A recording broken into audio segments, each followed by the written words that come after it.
Hi hello నమస్తే. నేను మీ కట్టా కార్తీక్. ఎక్కడ చూసినా వార్తల్లో రఘురామకృష్ణరాజే కనపడుతున్నారు. ఆంధ్రప్రదేశ్ డిప్యూటీ స్పీకర్‌గా ఉన్నారాయన. అయితే ఒకటి ఆయన సంబంధించిన కస్టోడియల్ కేసు, 2 ఆయన సుప్రీం కోర్ట్‌లో ఏసిన పిటిషను. ఈ 2 జగన్మోహన్ రెడ్డిని తీవ్రంగా భయపెడుతున్నాయి అనేటువంటిది రాజకీయంగా జరుగుతున్న చర్చ. రఘురామకృష్ణరాజు గారికి సంబంధించిన కస్టోడియల్ టార్చర్ కేసులో జగన్మోహన్ రెడ్డి ఏ3గా ఉన్నారు. ఇది పక్కన పెడితే జగన్మోహన్ రెడ్డి బెయిల్‌ని క్యాన్సిల్ చేయాలని సుప్రీంకోర్టులో రఘురామకృష్ణరాజు గారి పిటిషన్ సుప్రీంకోర్టులో చర్చకొచ్చింది. ఆ సుప్రీంకోర్టు కూడా ఈ విషయం మీద చర్చించి ఇప్పుడున్నటువంటి బెంచ్‌ని మార్చివేసింది. సో, మొత్తంగా ఈ పరిణామాల మీద మనం మాట్లాడుకునే ప్రయత్నం చేద్దాం. మనతో ఉన్నారు ప్రముఖ రాజకీయ విశ్లేషకులు అడిసిమల్లి శ్రీనివాసరావు గారు. సార్ నమస్కారం. నమస్కారం అండి. సార్ ఏంది రఘురామకృష్ణరాజు గారు జగన్మోహన్ రెడ్డి మీద రివెంజ్ తీర్చుకుంటున్నారా? రివెంజ్ అంటే చర్యకు ప్రతిచర్య ఉంటుందండి డెఫినెట్‌గా. హ్మ్. అది భౌతిక శాస్త్రం. Hmm. Every action there is an equal reaction. చేత ఇది ప్రతీకారం అనటానికి మనం పూర్తిగా ప్రతీకారం అనలేం కానీ, ఆయనకి జరిగిన అన్యాయానికి ఆయనకి న్యాయం జరగాలనేటువంటిది దాన్ని కోరుకుంటాం. దాని న్యాయం జరగటం అంటే అది ప్రతీకారంగా కనపడితే అది వేరే కథ. ఇక్కడ రఘురామకృష్ణరాజు గారు అనేటువంటి వ్యక్తి వైసీపీ ఎంపీగా అందరికీ తెలుసు. ఆయన వైసీపీ ఎంపీ కాకముందు అంతకన్నా ఎక్కువ మంది తెలుసు. ఆయనకి సినీ, రాజకీయ, సాహిత్య రంగాల్లో, వ్యాపార వర్గాల్లో ఆయనకి అజాతశత్రువు. ఆయన అందరికీ మిత్రుడు. కారణం ఏంటి? ఒక వ్యక్తి తాలూకు క్యారెక్టర్, అతని ప్రవర్తన, వ్యవహారం, మాట తీరు, మర్యాద, మన్నన, ఆతిథ్యం, అణుకువ, ఇవన్నీ ఈ లక్షణాలన్నీ మనుషుల దగ్గర చేరుతాయి. రాజకీయాలకు సంబంధం ఉండదు, అది కులానికి సంబంధం ఉండదు, ప్రాంతానికి సంబంధం ఉండదు. ఈ దేశంలో అనేక మంది మిత్రులు ఉన్నారు ఆయన. తర్వాత రాజకీయాల్లోకి వచ్చాడైనా, ఒక ఎంపీ అయ్యాడైనా సహజంగానే కొన్ని అవలక్షణాలు ప్రభుత్వాలు చేసి అవలక్షణాలు, అవకతవక నిర్ణయాలను ఆయన ప్రశ్నించాడు. ఇది సూచన చేశాడు, సలహా ఇచ్చాడు. దాని వాళ్ళు రివర్స్లో తీసుకున్నారు, నోటికి వచ్చినట్టు మాట్లాడుకున్నాడు. అలా చిలికి గాలిమాన్గా మారింది. ఈయన్ని డైరెక్ట్గా టార్గెట్ చేయడం మొదలుపెట్టారు. అప్పుడు ఇంక తప్పని పరిస్థితుల్లో అయినా వాళ్ళ అధిష్టానాన్ని కలవడానికి ప్రయత్నం చేసినా వాళ్ళు ఇతను ఇగ్నోర్ చేయటం వల్ల ఈయన చెప్పాలనుకున్నది ప్రజలకు చెప్పడం మొదలుపెట్టాడు. అది నెగిటివ్గా తీసుకుని, అప్పుడన్నా పాజిటివ్గా తీసుకుని ఉండాల్సింది. ఇక ఈయన్ని ఏ స్టేజ్కి వెళ్ళారంటే చంపేసి స్టేజ్కి వెళ్ళారు. అలాగా నాడు పార్టీ నుంచి సస్పెండ్ చేశారా? చేయలేదు. ఈయన ఎంపీ సభ్యత్వాన్ని, అదే లోక్సభ సభ్యత్వం రద్దు చేయడానికి ప్రయత్నం చేశారు. 100 కోట్లు ఖర్చు పెట్టడానికి ప్రయత్నం చేశారు. స్పెషల్ విమానాలు వేసుకెళ్ళారు ఎంపీలు. రాష్ట్రం కోసం ఒక్కరోజు కూడా వెళ్ళలేదండి. ఈయన సభ్యత్వం అంటే ఎంత స్ట్రాంగో తెలుసుకోండి. ఏమీ పీకలేదు. సరే, ఏమీ పీకలేకపోతున్నాం కానీ వదిలేసి ఊరుకోలేదు కదా. ఆయన బర్త్డే రోజున తీసుకెళ్ళి చాలా దారుణంగా హింసించారు. ఈయన తీసుకెళ్ళి అంటే పోలీసులు ఒక కరడుగట్టు నేరస్తుడికి ఎలాగైతే థర్డ్ డిగ్రీ ప్రయోగించి లాకప్లో హింసకు గురి చేస్తారో, అంటే కరడుగట్టు నేరస్తుడికి కూడా చేయడానికి పోలీసులకు హక్కు ఉండదు కదా సార్ జనరల్‌గా అయితే. హక్కు లేదు, కానీ వాళ్ళు సాధారణంగా రికవరీ కోసం లేకపోతే వాళ్ళ నుంచి రాబట్టడానికి చేస్తారు. అది మనం ఎవరో ఏం చెప్పినా. కానీ ఈయన కక్ష తీర్చుకోవడం అన్నట్టుగా వ్యక్తిగతంగా జగన్మోహన్ రెడ్డి అతను కొట్టాలన్నట్టు అతనే బయలుదేరిపోయాడు కొట్టేస్తానికి. ఈయన కస్టడీలో ఉండగా జగన్మోహన్ రెడ్డి బయలుదేరిపోయాడంట వచ్చేస్తానికి. వీళ్ళందరూ కూడా బాబు బొమ్మ తేడా వచ్చేద్దని ఆపారు బలవంతంగా. జగనే వచ్చి కొట్టానికి వచ్చాను. ఇది నిజం. ఇప్పటివరకు ఈ పాయింట్ ఎవరో తీరేది సార్. ఇప్పుడు చెప్తాం, అప్పుడు చెప్పలేదు. అప్పుడు కూడా చెప్పాను నేను. అయితే మీకు ఎందుకులేండి మేమే చూపిస్తామని చూపించారు. వీడియోలో ఉన్నాయి కదా. అంటే జగన్ వచ్చి ముసుగేసుకొని వచ్చి కొడతాడా లేదా డైరెక్ట్ వచ్చి కొడతాడా? అలాగే అన్నాడు. అతను నేను కొట్టాలని బయలుదేరుతాం అనుకున్నాడు. అది దాన్ని అలౌ చేయలేదు. అదో మంచి పని ఇలా దోలు తీరిపోయి వీళ్ళందరికీ, ఆడికి అందరికీ కూడా. ఎందుకంటే ఎన్నాళ్ళు దాగుద్దండి, ఎప్పుడు శాశ్వతంగా మేకేసి దగ్గొట్టుకుని ఉంటారా? ఈ ఆఫీసర్లు కొంతమందికి జగన్కే నాకుతానికి రెండన్నీ ఉంటారు. ఒక రకమైన ఉత్సాహం కదా వాళ్ళకి. జగన్ కళలో ఆనందం చూడటం అనేటువంటిది ప్రథమ ప్రాధాన్యత. కానీ పోలీస్ అధికారికి ఆ లక్షణం ఉండకూడదు కదా సార్. ఏమండి, అసలు అది తీసుకెళ్ళి కొట్టొచ్చు అలాగా?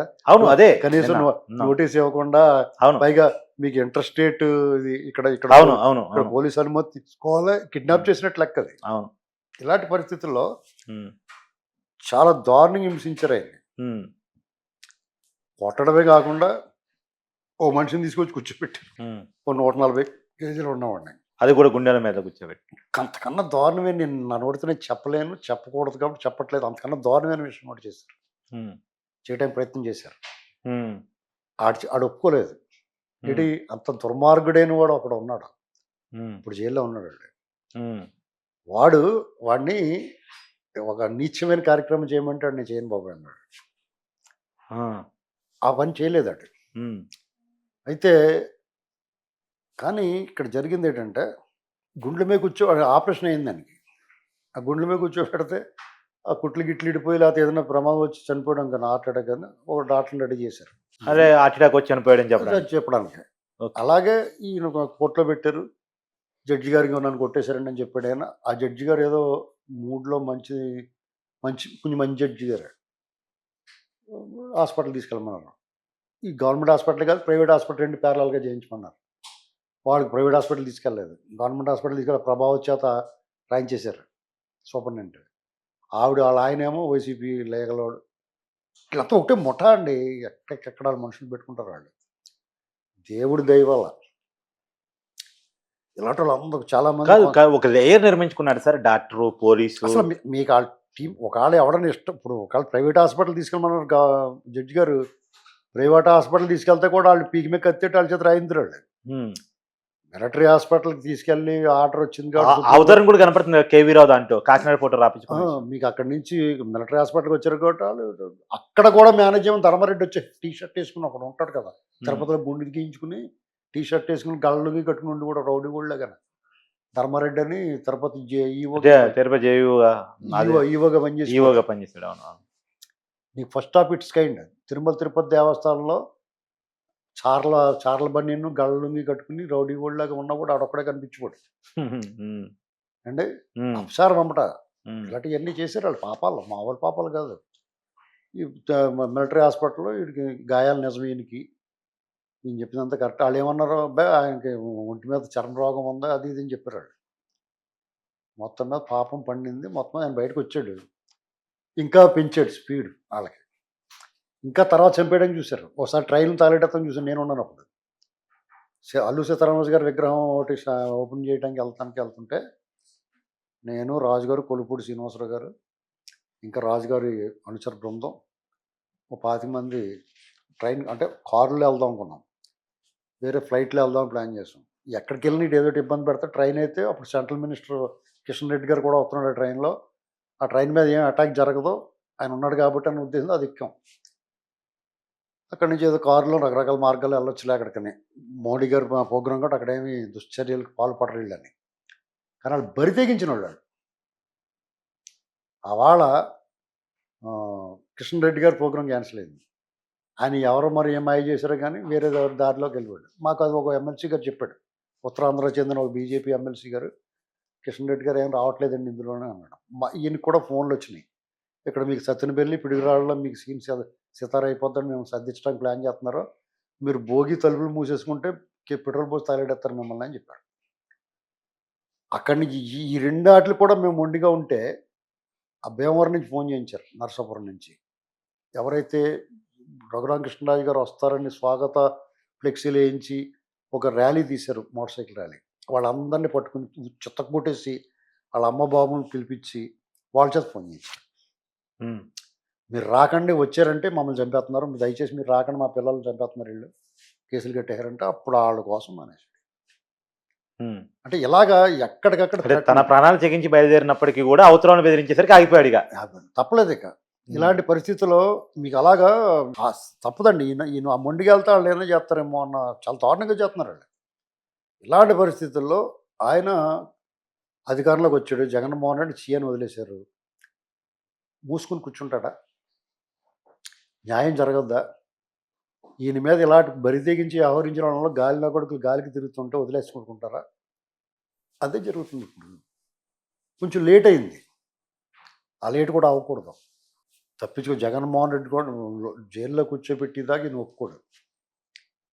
సునీల్ కుమార్ మీద కూడా దర్యాప్తు ఆదేశించారు కదా, వేరే విషయమైనా కానీ ఆ తులసన్న లోపల వేశారు కదా, విజయపాల్ కూడా వేశారు కదా, ఇందులో ఉన్నవాడు మొత్తం లోపలికి వెళ్తారు. మరి జగన్మోహన్ రెడ్డి కూడా ఆయనకి ఏమైనా జరి ఎంట్రీలు ఉన్నాయి, ఏమన్నా ఉమ్, స్పెషల్గా అంటే మీకు ఆ. సప్త సముద్రాలు ఈదినోడు మురికాల్లో పడి చచ్చిపోతాడు. ఆడు పెద్ద లక్షల కోట్లు కొల్లగొట్టేసిన కేసులో బయట తిరుగుతున్నాడు, కానీ ఈ దుశ్చర్య చేయటం వల్ల ఈ కేసులో పడిపోతాడు. ఇది చిన్న అదేనా? కేసు ఓ రకంగా అతని దృష్టిలో అంటే జగన్మోహన్ రెడ్డి అరెస్ట్ కాబోయే మొట్టమొదటి కేసుగా ఇది ఉండబోతుందా కూటమి ఖచ్చితంగా ప్రభుత్వం? ఇదే ఉంటుంది. అవునా? ఖచ్చితంగా. Okay, thank you sir, thank you.